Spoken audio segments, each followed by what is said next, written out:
There is a saying that when the desired becomes unavailable, then the available becomes the desired. As oil business continues to become non-lucrative to oil-dependent nations, the need to look more inward into other sources of revenue generation has become the order of the day. Nigeria, a monolithic economy dependent on the proceeds from crude oil, has started a campaign geared towards improving the non-oil sector, as it remains the only option left for Africa's largest economy to survive the looming economic hard times. You are welcome to Export Digest. I am Femi Boyede.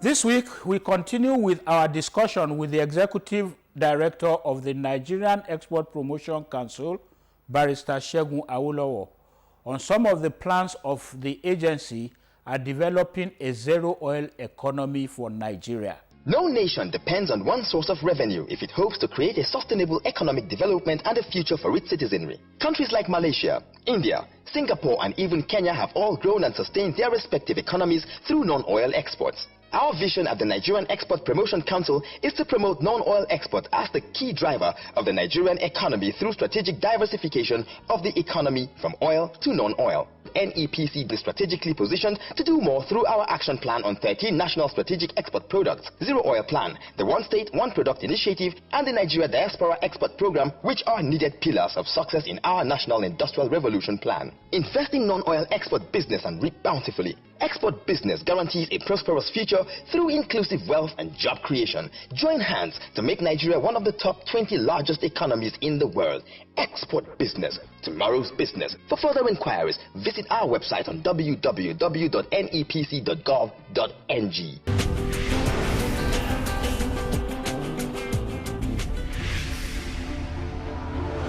The budget 2016 and the breakdown thereof seem to be very, very emphatic about creating non-oil revenues.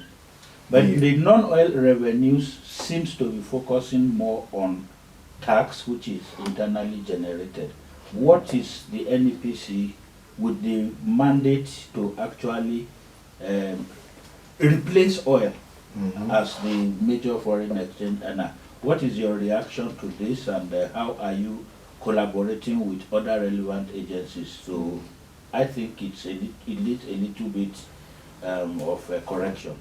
Well, no. The federal government has come out and said, look, they're looking at a zero budget to drive it. And they have the indicators on how to drive it.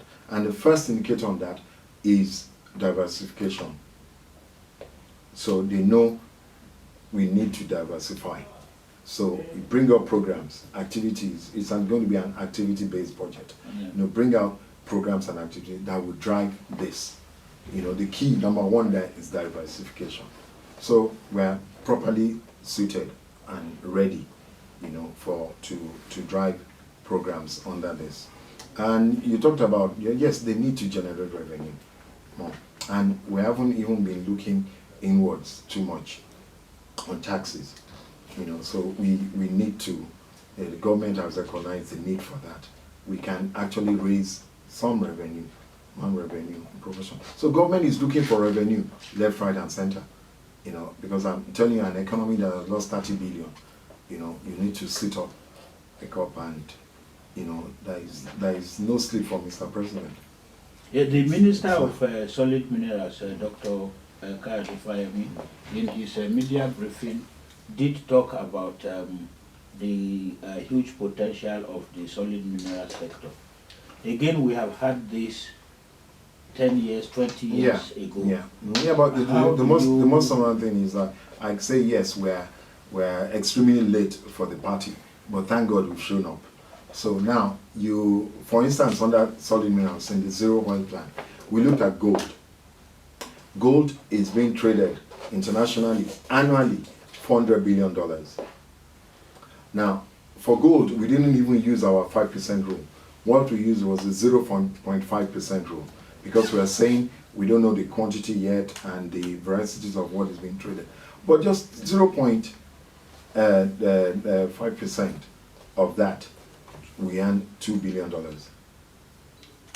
Now, gold, there is gold, quantity of gold in Nigeria, in Zamfara, for instance, there is the old saying, they say on a very hot afternoon, when you kick hard at the ground, you kick gold dust, you know. So those are the legends we have in this country. So we have so much, the potential is so much. We're going to be cooperating, engaging the Ministry of Agric, the Petroleum Ministry, and the Solid Minerals Ministry. Those are the key main ministries that are going to help us drive this zero oil plan. The figures we're getting on informal trade across Africa from Nigeria is quite high. We looked at our figures, we thought we were about $18 billion thereabout. But the report we got from the ITC, International Trade Center in Geneva, is that no, figures are actually much bigger than that. They're looking at about some $41 billion of informal trade yearly going out, you know, not recorded. So how do we get that? We are looking at the borders, you know. We're looking at Niger Republic, you know, and we're looking at those the huge border towns where market is going on. But the idea is that we need to entice the exporters. We need to provide some kind of incentives for them so they can go on being recorded. I was at a trade fair in Togo last, I think it was in November. I was on the International Trade Fair in Togo. And it will interest you that Nigeria is the biggest displayer at that trade fair.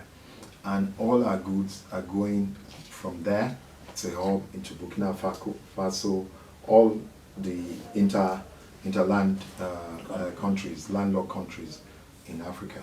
So all our goods are being going there. We have to get the right mechanism. Also, when you look at the ETLS working, and now the trade agreement that, you know, our goods go through all over ECOWAS alone. So it's our main, that's why we're asking for serious cooperation from Nigerian Customs Service, because without them, we're not able to capture this or to even know the level. You know, you go to, you know, the markets on a regular Friday afternoon when you're in Akpongbo, you see goods moving out. They are not for Nigeria, they are all moving out. And you'll be amazed that the Kirinjabi, what's it called, the market in Kano going to, it's amazing. You know, the volume of goods. Nigeria is the manufacturing hub, you know, of indeed West Africa, to say the least. And all our small goods are all flying out. But we need to now try and entice the exporters, you know, provide access for them, provide warehouses, and that's what we're working out in JB. We need to have an export warehouse for them, so the goods can stay and be stored and then move into the neighboring countries. So just to say, Nigeria has not been really sleeping on ours. We've been working. It's just now to put all these things into friction, and we're counting on the high-level presidential intervention. We're calling even on the president to lead, you know, the export drive for Nigeria. The same way President Obama led the American export program, you know, after the collapse of the economy there, and you can see the turnaround that it has generated. We really need presidential intervention to drive down exports. Okay, I was just going to ask one final question. All of this sound doable, appear easy solutions, but I think that the people who are going to implement, the exporters, will probably want to know from you if there are provisions, openings, or collaborations that you are going to help them with to finance the export activities? Yes, well, you know, the government has been working on looking at a single digit for manufacturing and industry, which is important. Once we can get them, you know, once we can get finance for our manufacturers and industry, indeed things will pick up. Because like I told you, under the Zero Oil Plan, we just need to scale up production on almost an unimaginable level than we've ever done before. So that's why it's a bold plan. It's really calling for us to, you know, get up of our boards and really drive this. Now, most of the challenges exporters have in terms of meeting standards, in terms of packaging, that has improved a lot. Yeah. Nigerian goods are now, the standards are improved, the packaging has improved, you know, tremendously over the last years. There are many packaging companies now doing very well packaging this. You only even have to attend some of Nigerian parties and you see kind of things they display and the way they package it. So that has improved tremendously. The Standards Organization of Nigeria also has some labs accredited now, so you can actually test many of these products before they go out. We're also working, for the exporters to know, we're also working on a zero reject policy. The idea is that by the end of 2016, that no product going out of Nigeria will be rejected. We're working with 17 agencies. You know, there are 2 subcommittees, one headed by Customs and one headed by the Standards Organization of Nigeria. They're about to finalize a report now and we tend to it. So all our goods will know, you know, some of them are, you know, they're non-tariff barriers, we call them, because they want to stop you from getting the goods in. So they just say, no, because it was not marked like this, you cannot go in.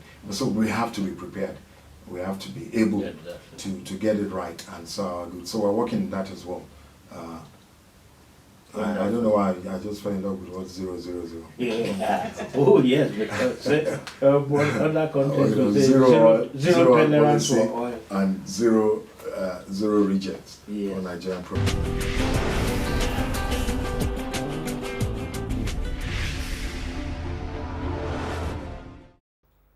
Before we go ahead, here are some tips that will help you to make the right decisions in export practice.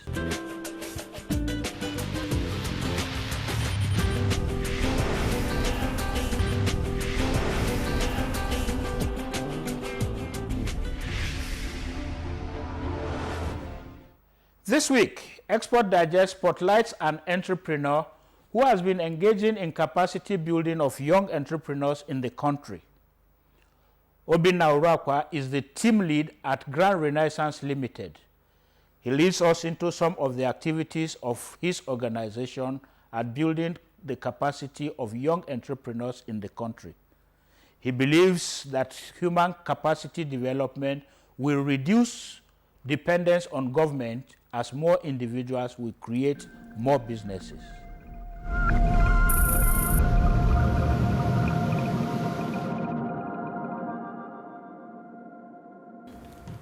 At this very critical stage in the development of Nigeria and probably the retrogression of her economy, one critical, if you like, most sensitive aspect that a lot of people ignore is human capital.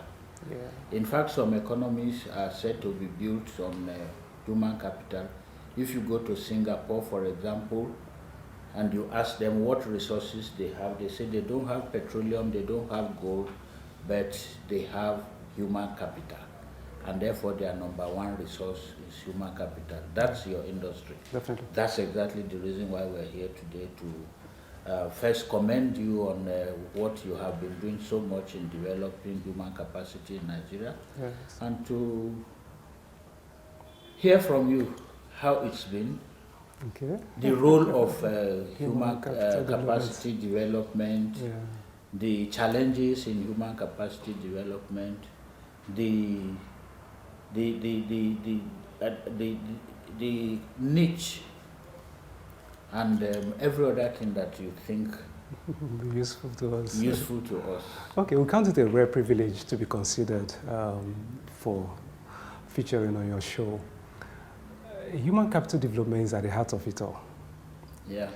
You can have all the resources. I think it was Bill Clinton, the one-time American president, that said that the future of many nations would not be calibrated by what lies under the feet of its people, but what lies between the ears of our people.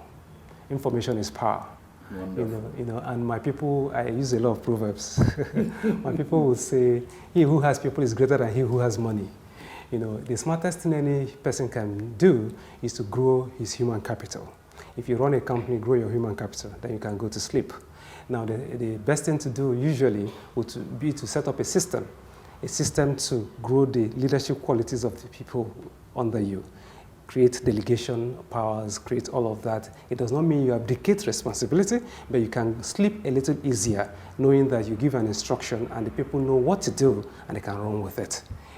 For us in Nigeria, I would not begin to castigate us, but I've had to say it severally, that part of our challenge is that we've dwelt so much on what I call the orthodox economy.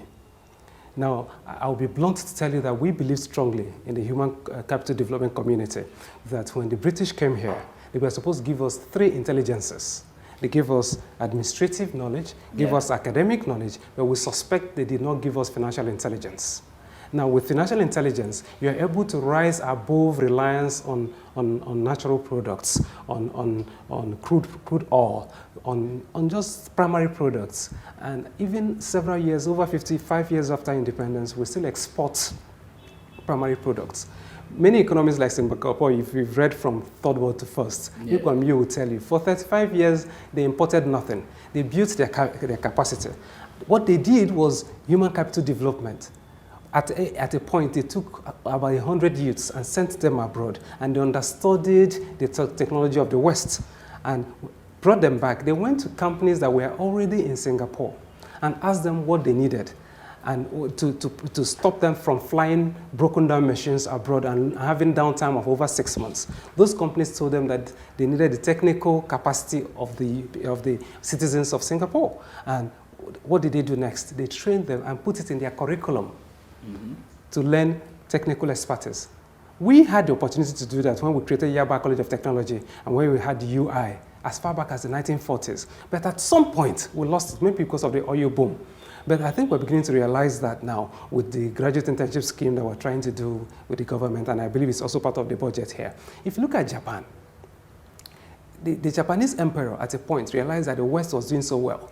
And he did a research to find out what was making a small country like Britain colonize bigger continents like Africa, And then after the 1884 Berlin West Africa Conference, the rule was establish effective occupation. And they came, mounted a flag here. And what did they do? They had just one white man control a whole community, including yours. And they called him the district commissioner, And then you had Lord Lugard come here, and you had people come here give us our name. What capacity did they have to control a large crowd of people? Someone said, I would rather have 100 sheep led by a lion than 100 lions led by a sheep.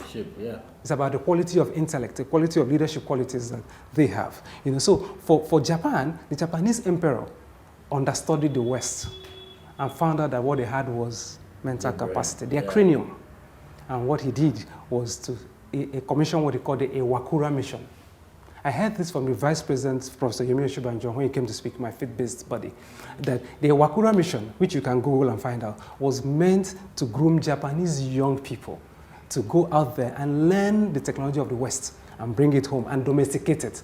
At a point, we had a minister who said we needed to go steal Western technology. You can't steal it. The best you can do is to go understudy them and get the know-how, and then come domesticate it, and then use traditional art forms, traditional things that we're already used to, and then get the people to understand it, and begin to convert our traditional primary products to things that other people can do. And I'm happy you're doing exports. Part of the challenge we've had is inability to create markets, inability to add value to our primary products and take it out there. It comes down to human capital development. As I speak to you, sir, we have a ratio of 1 extension officer, if you want to talk agric, to 3,500 farmers. Which is grossly inadequate. In America, just about 2 to 5% of the population grows the food that the rest eats. Yeah. America throws food away or gives it as that's why they're so big and jumpy. Yes, of course, of course. You know, and as I speak to you today, do you realize that because of human capital development and belief in the private sector in America, I read a book where it was said, I think it was Mike Murdoch's book, where it was said that, do you know that McDonald's is not in the business of hamburgers? McDonald's is in the business of real estate. McDonald's owns every property that they use. Yeah. But what do you see? I was listening to the television just last night, and I heard that many companies in Nigeria do not outlive their owners. But when you drive behind a truck and you see 1759, what does that tell you?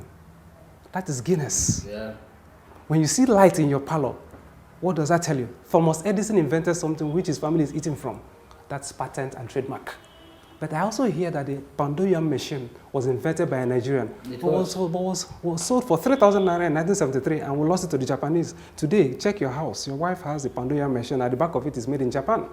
Now, we're having challenge with oil dropping from $38 a barrel that we use as benchmark, and prediction by IMF is that it will drop to $18 a barrel in 2016. Yeah. Now, if you had non-oil resources, which in the budget for 2016 is speculated to generate a 1.5 trillion naira out of the 6.08 trillion in the budget. Oil alone can give us, by that at $8 a barrel, just about 800 billion by current analysis. Yeah. So we need to look at our non-oil resources. And the smartest way to do it, like you rightly said, sir, is Singapore. Singapore, sir, is ranked #1 on almost all the human index in the world. Sure. You know, if you talk about education, Singapore is ranked #1. If you talk about so many other areas, health and so on, what did they do? They built the capacity of their people.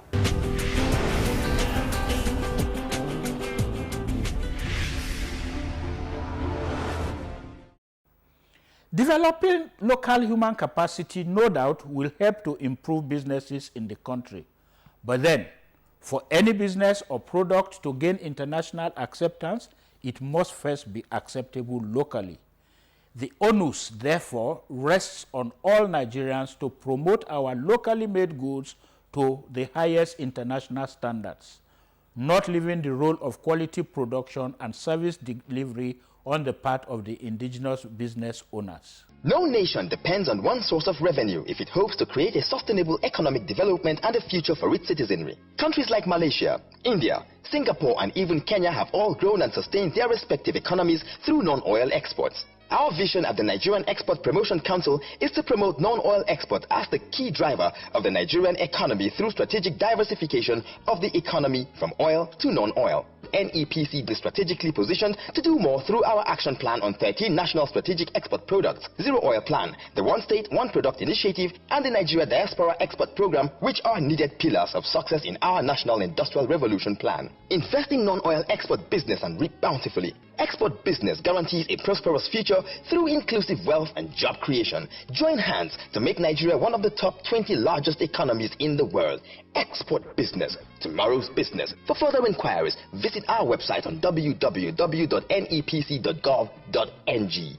Is your organization in the course of economic diversification and you want Nigerians to know what you are doing?